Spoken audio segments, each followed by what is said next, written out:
Halo semuanya, berjumpa lagi dengan saya Ragil Pria. Pada kesempatan kali ini kita akan belajar lagi tentang konsep yang namanya trigonometri ya.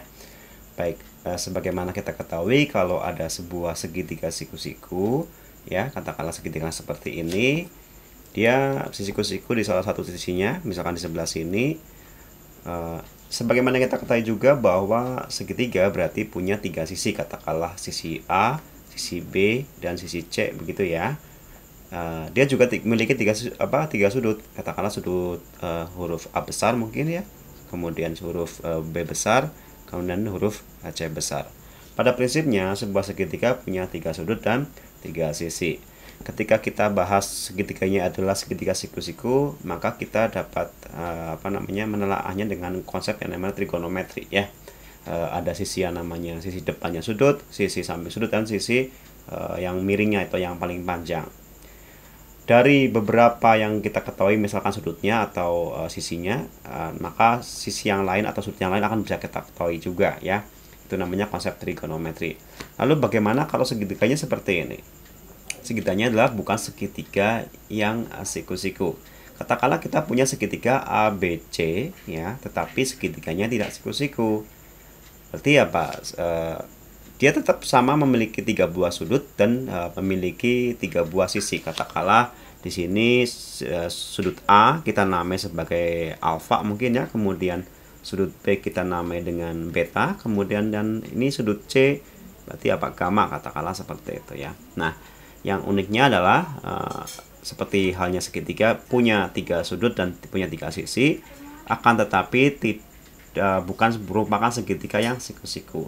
Nah, bagaimana kita cara mencari katakanlah diketahui hanya dua buah sisinya ya, sisi yang lain caranya mencarinya gimana? Nah, ada konsep yang namanya aturan sinus, ada yang namanya aturan kosinus. Aturan sinus dan aturan kosinus itu akan membantu kita menemukan beberapa bagian dari segitiga yang belum diketahui, entah itu sudut, entah itu panjang sisinya. Oke, untuk video kali ini kita akan fokus ke contoh yang yaitu tentang aturan sinus terlebih dahulu ya. Nah, anggap aja gini. Untuk menyederhanakan sisi ya, ini ada sisi AB, BC, kemudian CA. Untuk menyederhanakan, katakanlah kalau di sini ada sudutnya sudut alfa, di mana titik A, maka kita mungkin ambil sisi CB atau BC di depan si A persis ini sebagai huruf A kecil mungkin ya, katakanlah seperti ini. Jadi kita wakili BC sebagai A kecil. Kemudian B besarnya di sini, maka kita wakili sisi CA sebagai C kecil di sebelah sini. Kemudian AB-nya kita wakili, ini B kecil ya. Nah, ini B kecil, ini C besarnya, maka sisi AB-nya kita wakili dengan huruf C kecil. Tidak lain hanya untuk menyingkat saja, untuk menyederhanakan tulisannya ya, AB, BC sama CA sebagai A kecil, B kecil, dan C kecil. A kecil untuk sisi di depan sudut A atau sudut alfa, yaitu garis BC, sisi BC ya. B kecil untuk garis yang berada pada depannya sudut beta atau sudut B. Dan terakhir C kecil sisi AB ya, merupakan sisi AB yang merupakan sisi di depannya sudut C atau sudut gamma. Nah, kayak gitu ya. Ini keperluannya adalah untuk penyederhanaan saja. Lalu gini, yang namanya aturan kosinus itu gini, ternyata kalau kita bisa mengetahui 3 dari 6 komponen segitiga, maka 3 yang lain yang belum diketahui dapat kita cari menggunakan yang namanya konsep aturan sinus ya. Oke, saya ulang lagi. Segitiga punya 3 sudut, punya 3 sisi, berarti ada 6 bagian ya. Nah, kalau 3 sudah diketahui, maka 3 yang lain dapat kita cari dengan yang namanya aturan sinus. Dan nanti mungkin video selanjutnya aturan kosinus. Nah, namun ada syaratnya ya. 3 yang diketahui dan 3 yang diketahui yang mau dicari ini. Minimal gini, minimal ada salah satu wakil dari entah itu panjang sisinya maupun wakil dari sudutnya. Katakanlah diketahuinya itu satu sisi, maka 2 yang lain harus berupa sudut ya.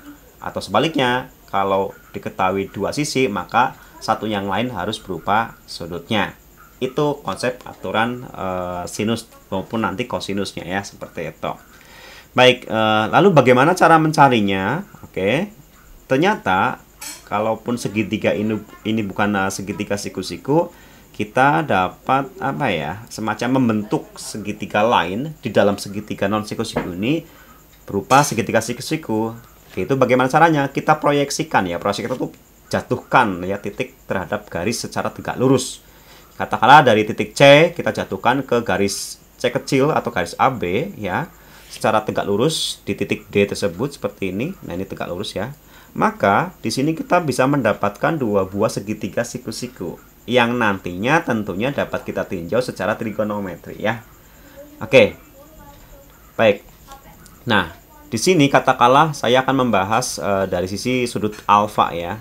Maka apa? Di sini ada alfa, tentunya yang sisi depannya ya berupa garis CD ya. Garis CD ini depan.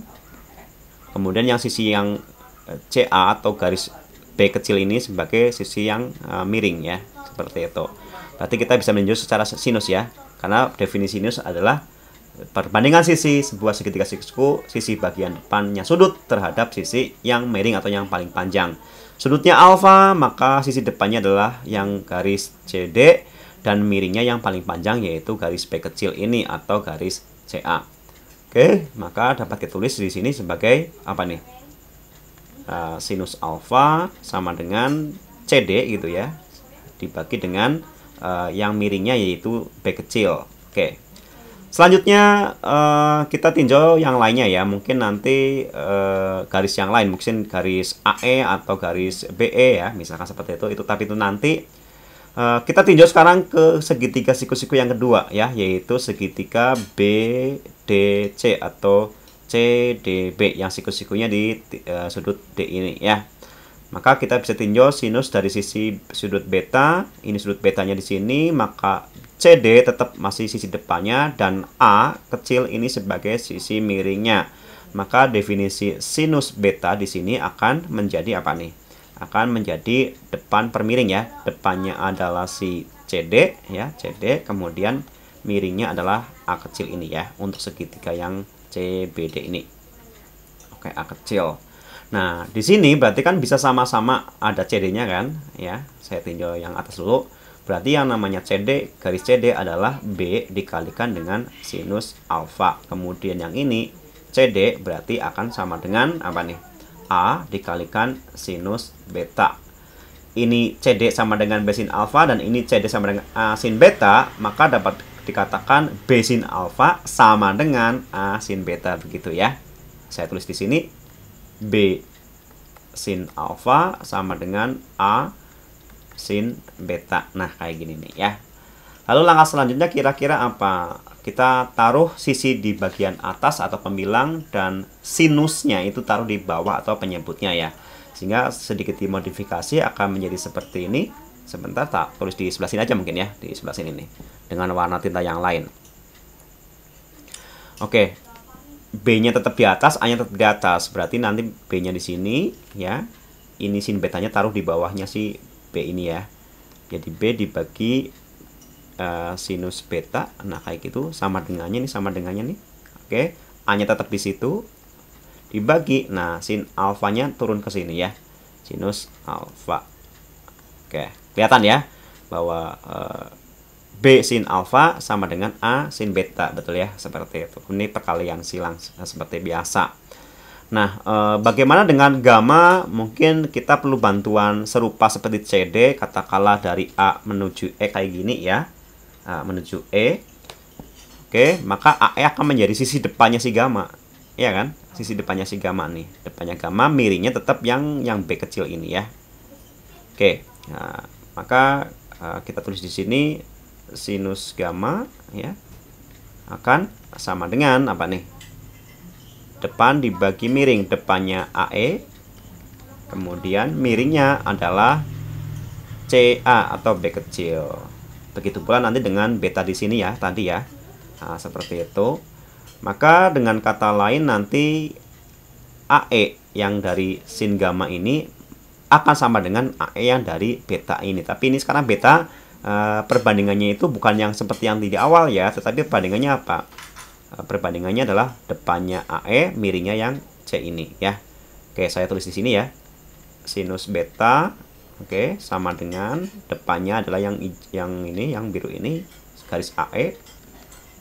Kemudian miringnya adalah yang C kecil ini. Sehingga akan menjadi gimana? Akan menjadi B sin gamma sama dengan ini ya, ini AE juga kan, C sin beta. C sin beta. Dengan cara yang sama seperti ini, maka akan menjadi bagaimana nih? Akan menjadi B-nya tetap di atas ya. B dibagi sin beta ke bawah. Nah, kayak gitu.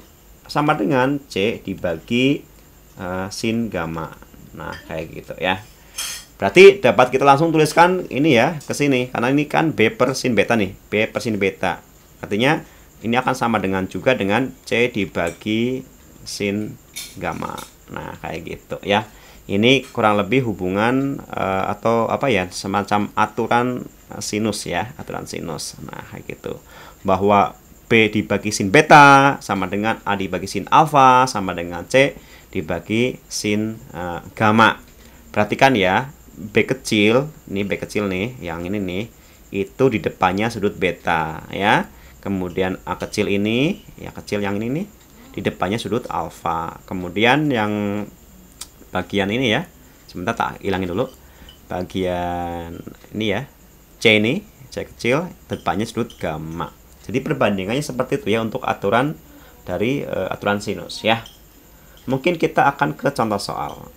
Misalkan contoh soalnya seperti ini. Diketahui segitiga ABC dengan besar sudut A itu 30 derajat, sudut B 45 derajat, dan panjang sisi B adalah 12 cm. Pertanyaannya, tentukan berapa sih panjang sisi A-nya? Segitiganya mana? Katakanlah segitiganya seperti ini ya. Baik. Nah, katakanlah ini A-nya sebelah sini, kemudian B-nya itu yang sini mungkin ya. Kemudian C yang sebelah sini. Sudut A 30 derajat, ini 30 derajat, kemudian sudut B 45 derajat. Kemudian mana nih? Panjang B, sisi B kecil 12 cm. Ingat, B kecil itu di depannya sudut B besar ya. Berarti ini B kecilnya nih. B kecilnya ya. Yang nilainya adalah 12 cm. Sama dengan 12 cm. Kita di soal ini diminta untuk mencari panjang sisi A kecil. Ini A, sudut A-nya, berarti A kecil yang di sini kan? Ya, tentunya nanti kita bisa mencari C kecilnya dan sudut ini ya, sudut C-nya berapa? Bisa ya. Jadi dari diketahui 3 hal, yaitu garis AC atau garis B yang panjangnya 12 cm, kemudian sudut 30 derajat, dan kemudian sudut 45 derajat yang miliknya B dan ini miliknya A. Maka garis A kecil atau BC, garis C kecil atau AB, dan sudut C di sini nanti dapat kita cari ya, walaupun di sini ditanyakan cuma satu saja ya, hanya A saja. Sebenarnya C kecilnya dan sudut C-nya di sini dapat kita cari ya. Di contoh sini ada 2 sudut dan ada 1 sisi memenuhi syarat ya. Kan minimal ada wakil dari sudut dan ada wakil dari panjang sisinya ya. Di sini sudutnya ada 2, panjang sisinya 1, karena minimal syaratnya juga minimal harus 3 yang diketahui untuk mencari 3 yang lainnya. Nah, gunakanlah aturan sinus yang seperti tadi yang kita tuliskan ya, yaitu bahwa A dibagi sin alfa sama dengan, atau karena alfanya ini A ya saja ya, mungkin saya tak ganti dulu sin A gitu ya, karena kita tanpa ini A gitu aja. Nah, seperti ini. Kemudian apa? B dibagi sin B tentunya kan, karena sudut B-nya tanpa kita tulis sebagai beta tapi B saja. Kemudian C dibagi sin C. Baik. Nah, di sini kita diminta untuk mencari tahu berapa sih A kecilnya. Kemudian sudut A-nya kan tahu nih 30 derajat ya. Kemudian yang diketahui juga B ya, yaitu ini ya, sin B sama dengan 45, B-nya adalah 45 derajat dan sisi B-nya adalah 12 cm. C-nya belum tahu ya gitu, itu nanti saja kalau mau kita cari. Yang pasti gini, A ya menjadi A dibagi sin dari A, sin A-nya berapa derajat? 30 derajat. sama dengan B, yaitu 12 cm, dibagi sin B, berarti sin 45 derajat. Perkalian silang menghasilkan apa? Menghasilkan A sama dengan 12 dikali sin 30 derajat dibagi sin 45 derajat. Berarti apa? Gini ya. Sin 30 derajat dibagi sinus 45 derajat dikali dengan 12 cm. Yang kira-kira akan menghasilkan berapa nih? Oke, saya lanjutkan sebelah sini ya, karena space-nya kurang. Sin 30 ya adalah setengah ya, 1/2. Sin 45 setengah akar 2, kemudian dikali dengan 12 cm. Setengah dibagi setengah 2, kemudian dikalikan dengan 12 cm. Berarti kan 12 dibagi akar 2 ya, secara sederhananya 12 per akar 2 cm. Bisa lebih sederhana nggak? Bisa banget ya, tinggal kita gimana nih? Kita kalikan saja dengan akar 2 ya, akar 2, kemudian di sini juga akar 2 ya. Namanya sekawannya ya. Sekawannya akar 2 adalah akar 2 dan akar 2. Ini akar 2 dibagi akar 2 kan nggak ada pengaruhnya, nilainya 1 ya. Ini cuma untuk menyederhanakan saja. Oke. Akar 2 dikali akar 2 kan ketemunya 2. Sehingga apa? Sehingga nanti 12 dibagi 2, kemudian dikali akar 2. 12 dibagi 2 itu 6. Berarti ketemunya adalah 6 akar 2 cm. Artinya si A ini ketemunya adalah 6 akar 2 cm. Lalu kira-kira bagaimana nasibnya C? Nah, tentunya nanti kita harus cari terlebih dahulu sudut C-nya ya, karena di sini sudut C-nya belum tahu, kemudian dicari C juga nanti kita nggak bisa mencari. Nah, bagaimana cara mencari sudut C? Perhatikan bahwa dalam sebuah segitiga itu ya, sudut dalam sebuah segitiga totalnya 180 derajat, di sini 30, di sini 45 ya. Berarti sisanya merupakan 180 dikurangi penjumlahan ini. 30 ditambah 45 berapa itu? 75 ya. Berarti nanti si sudut C-nya ya adalah 180 dikurangi 75, atau ketemunya berapa? Ketemunya 105 derajat ya. Ini ketemunya adalah 105 derajat. Betul nggak kira-kira? Kayaknya betul ya. Mohon koreksinya kalau masih ada kesalahan. Nah, berarti C-nya nanti coba dicari perkalian silang saja. Misalkan menggunakan data ini ya, data yang B gitu ya. Maka akan menjadi B dibagi sin B, atau B-nya langsung saja. B-nya tadi 12 ya. Saya iris terlebih dahulu.